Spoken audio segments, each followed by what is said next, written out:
مرنے سے پہلے باپ نے اپنے بیٹے کو نصیحت کی کہ بیٹا کبھی بھی بیری کا درخت اپنے دروازے کے آگے نہ لگانا، کبھی بھی عورت کو راز نہ بتانا، اور کبھی بھی کسی پولیس والے سے یاری نہ لگانا۔ وہ فوت ہو گیا تو اس کے بیٹے کو تجسس ہوا کہ ان باتوں کے پیچھے راز کیا ہے، میں ضرور معلوم کروں گا۔ اس نے دروازے کے آگے ایک بیری کا پودا لگا لیا اور ایک پولیس والے سے یاری لگا لی۔ وقت گزرتا رہا،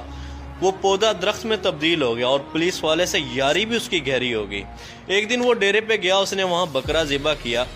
اور اس کا سر کاٹ کر ایک کپڑے میں لپیٹا جس پہ ہلکا پھلکا خون بھی لگا ہوا تھا۔ وہ لایا اور اس نے اپنی عورت کو دیا اور اس سے کہا کہ دیکھو میں نے غصے میں آ کے ایک آدمی کو قتل کر دیا، یہ اس کا سر ہے، اس کو تم پیٹی میں چھپا دو اور یاد رہے کسی کو بتانا نہیں، ایسا نہ ہو کہ میں پھنس جاؤں۔ عورت نے کہا لائیے دیجئے، میں کسی کو نہیں بتاؤں گی۔ شام کو اس کی ایک سہیلی آئی تو اس نے اس سے کہا دیکھو میں تمہیں ایک راز کی بات بتانے لگی ہوں، لیکن تم کسی کو نہ بتانا،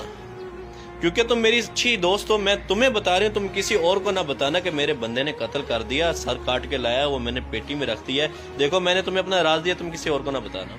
عورت کہتی ہے کہ میں کسی کو بتاؤں گی، بھلا تم تو میری بڑی اچھی دوست ہو۔ وہ نکلی، دوسرے گھر میں گئی تو اسی طرح اپنے خاص دوست کو جا کے اس نے بھی یہ بات بتا دی، تمہیں بتانے لگی ہوں، تم کسی اور کو نہ بتانا،